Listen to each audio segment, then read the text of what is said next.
Mesmo que você nunca tenha lido a Bíblia em inglês, é bem provável que já tenha ouvido alguma das frases mais famosas da história. Olho por olho e dente por dente. Buscai primeiro o reino de Deus. Amai os vossos inimigos. Essas e muitas outras passagens fazem parte do Sermão do Monte, um dos discursos mais conhecidos de Jesus. Mas talvez você não saiba que essas cenas também ganharam uma adaptação muito bem produzida na série The Chosen. Lançada em 2019, a série acompanha a vida de Jesus e de seus discípulos, trazendo uma abordagem mais humana dos personagens e recriando diversos acontecimentos narrados nos evangelhos. Hoje, ela se tornou uma das séries cristãs mais bem assistidas do mundo. No vídeo de hoje, vamos aprender inglês com algumas das passagens mais marcantes do Sermão do Monte, entendendo o significado das palavras, a pronúncia e como essas expressões aparecem não só na Bíblia, mas também no inglês moderno. E para ajudar na memorização, eu preparei um baralho de flashcards no Quizlet, com todo o vocabulário deste vídeo. O link está na descrição. Se você quiser assistir às cenas completas sem interrupções, eu também criei uma playlist com todos os trechos em formato de shorts, cada um com uma legenda em inglês e português. Assim, você pode acompanhar o contexto completo antes ou depois de assistir às explicações. O link também está na descrição. Antes de começar, já deixa o like, se inscreve no canal e ativa o sininho para não perder os próximos vídeos. E agora, vamos aprender inglês com uma das mensagens mais impactantes já registradas na história. Everyone who is angry with his brother will be liable to judgment. Liable significa sujeito a, passível de, responsável por sofrer uma consequência. É uma palavra muito comum em contextos jurídicos, formais e também na Bíblia. Na passagem, Jesus diz: Everyone who is angry with his brother will be liable to judgment. Ou seja, todo aquele que se irar contra o seu irmão estará sujeito ao julgamento. Aqui, liable não significa culpado, mas sim estar sujeito às consequências de alguma ação. Exemplo: Anyone who breaks the law is liable to punishment. Quem quebra a lei está sujeito à punição. So if you are offering your gift at the altar, and there remember that your brother has something against you. Against. Against significa contra, em oposição, desfavorável a. É uma preposição muito comum no inglês e pode ser usada em diversos contextos. Na passagem, Jesus diz: Your brother has something against you. Ou seja, seu irmão tem algo contra você. Jesus está ensinando que, antes de oferecer um sacrifício a Deus, devemos buscar a reconciliação com quem está magoado conosco. Exemplo: The boat crashed against the rocks. O barco bateu contra as pedras. Leave your gift there before the altar and go. Before the altar. Before pode significar antes, no sentido de tempo, diante de ou na presença de lugar ou autoridade. Na passagem, Jesus diz: Leave your gift there before the altar and go. Deixe sua oferta ali, diante do altar, e vá. Na passagem, Jesus ensina que, antes de oferecer um presente a Deus, devemos buscar a reconciliação com quem está magoado conosco. Exemplo: The couple stood before the altar to exchange their vows. O casal ficou diante do altar para trocar os votos. First, be reconciled to your brother, and then come and offer your gift. Therefore I tell you, Therefore significa portanto, por isso, assim, por essa razão. É uma palavra usada para introduzir uma conclusão ou uma consequência do que foi dito anteriormente. Na Bíblia, ela aparece com bastante frequência porque conecta um ensinamento ao próximo. Na passagem, Jesus diz: Therefore I tell you, do not be anxious about your life. Por isso eu lhes digo, não andem ansiosos quanto à sua vida. Ele usa therefore para mostrar que o ensinamento que vem a seguir é uma consequência do que acabou de explicar. Exemplo: He studied hard, therefore he passed the exam. Ele estudou muito, portanto, passou na prova. do not be anxious about your life, what you will eat or what you will drink. Will. Will é um dos verbos modais mais importantes do inglês. Na passagem, ele aparece em frases como what you will eat or what you will drink. Embora will normalmente indique futuro, nesta passagem Jesus não está ensinando sobre o futuro. Ele está usando o futuro para falar das preocupações das pessoas. o que vocês vão comer, o que vocês vão beber. A mensagem é que não devemos viver ansiosos com essas coisas. Exemplo: What will you do after graduation? O que você vai fazer depois da formatura? Nor about your body. Nor significa nem e também não. É uma conjunção usada para adicionar uma segunda ideia negativa. Na passagem de Mateus, Jesus diz, nor about your body, nem com seu corpo. A frase completa é, do not be anxious about your life, what you will eat or what you will drink, nor about your body, what you will put on. Matthew 6:25. Não se preocupem com a vida, nem com o que vão comer ou beber, nem com o corpo, nem com o que vão vestir. Mateus capítulo 6, versículo 25. Exemplo, I don't like coffee, nor tea. Não gosto de café, nem de chá. What you will put on. Put on é um phrasal verb muito comum, que significa vestir, colocar. Uma roupa, sapato, acessório, etc. Na passagem de Mateus capítulo 6, versículo 25, Jesus diz, what you will put on, ou seja, o que vocês vão vestir. Jesus está ensinando que não devemos viver preocupados com as necessidades materiais, como comida e roupas. Exemplo, put on your jacket, vista sua jaqueta. Is not life more than food? And the body more than clothing? Clothing significa roupa, vestuário, vestimenta. Diferente de clothes, que se refere às roupas em si, clothing é um substantivo incontável, usado para falar de roupas de forma geral. Na passagem, Jesus diz, Is not life more than food, and the body more than clothing? A vida não é mais do que o alimento, e o corpo mais do que a roupa? Jesus está ensinando que nossa vida tem muito mais valor do que as necessidades materiais. Exemplo, They donated clothing to families in need. Eles doaram roupas para famílias necessitadas. Look at the birds of the air. They neither sow nor reap, nor gather into barns. Neither significa nenhum, nem outro, nenhum dos dois. É usado para negar duas opções ao mesmo tempo. Na passagem do Evangelho de Mateus, Jesus diz, They neither sow nor reap, nor gather into barns. Ou seja, eles não semeiam, nem colhem, nem ajuntam em celeiros.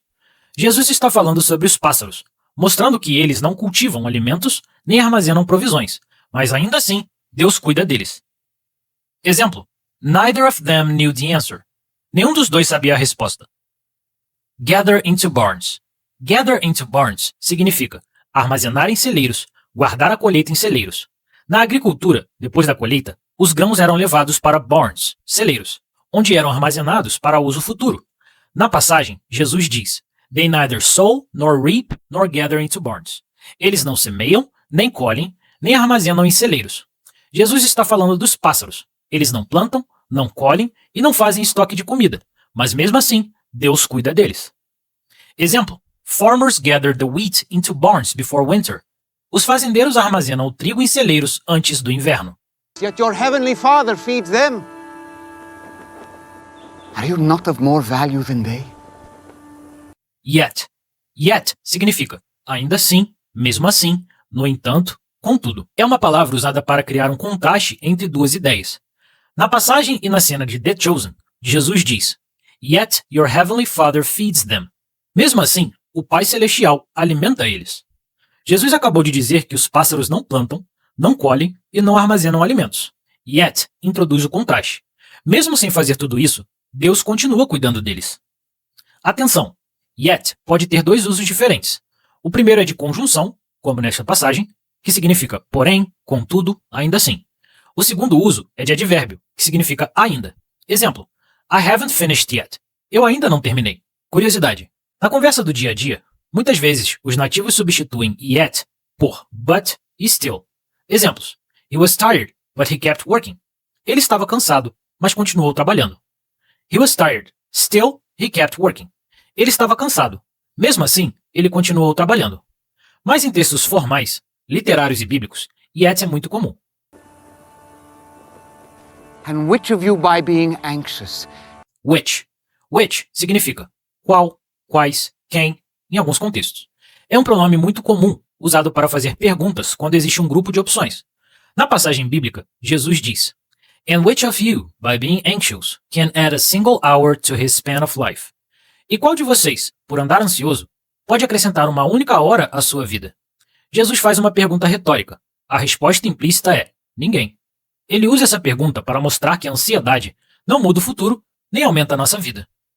Exemplo: Which book do you recommend? Qual livro você recomenda? Can add a single hour to his span of life.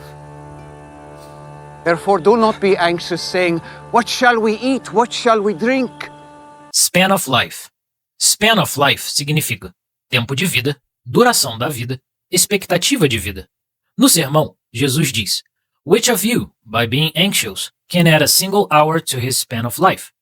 Qual de vocês, por estar ansioso, pode acrescentar uma única hora à sua vida?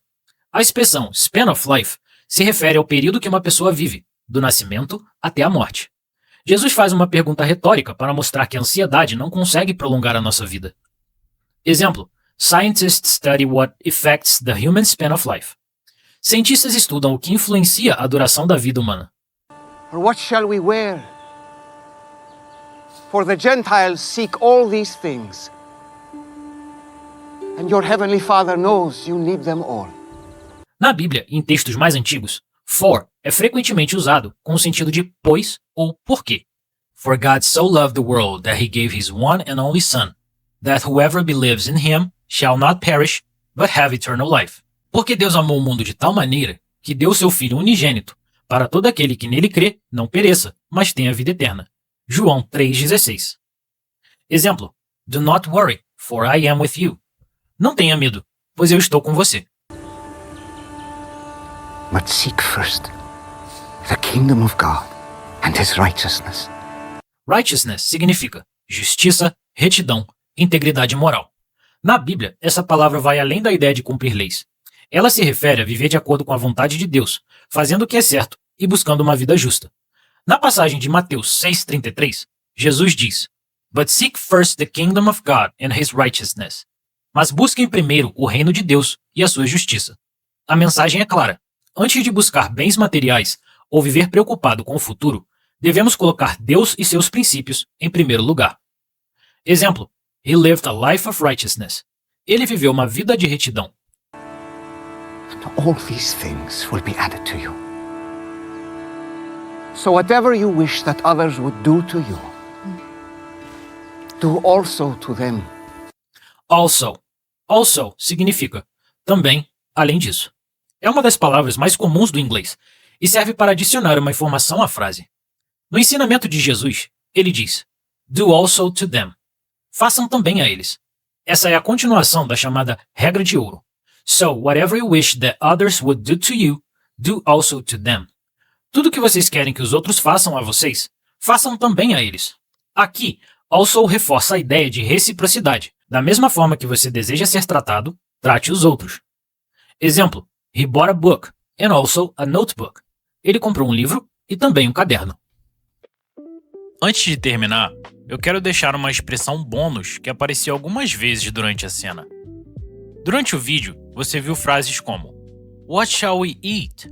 What shall we drink? Hoje em dia, no inglês do dia a dia, os falantes nativos normalmente usam will. Por exemplo, What will we eat? What will we drink? Mas shall ainda aparece bastante na Bíblia, em livros, textos formais e também em documentos jurídicos. Além disso, existe uma situação em que ele continua muito comum até hoje. Shall we? Por exemplo, shall we begin? Vamos começar? Shall we go? Vamos! Então, sempre que você encontrar shall em um texto, saiba que, na maioria das vezes, ele está simplesmente falando sobre o futuro, mas de uma forma mais formal ou clássica. You shall not pass! E esse foi mais um vídeo na nossa série Aprenda Inglês com filmes, séries e cenas marcantes. Se você gostou desse formato, deixe o seu like, porque isso ajuda muito o canal a alcançar mais pessoas. Não esqueça de baixar o baralho de flashcards no Quizlet para revisar todo o vocabulário que aprendemos hoje. O link está na descrição. E se você quiser assistir as passagens completas sem interrupções, também deixei uma playlist com todos os trechos legendados em inglês e português. Se inscreve no canal e ativa o sininho, porque toda semana tem vídeos novos aprendendo inglês com séries, filmes, discursos famosos e cenas que realmente ajudam você a entender como o inglês é usado por falantes nativos.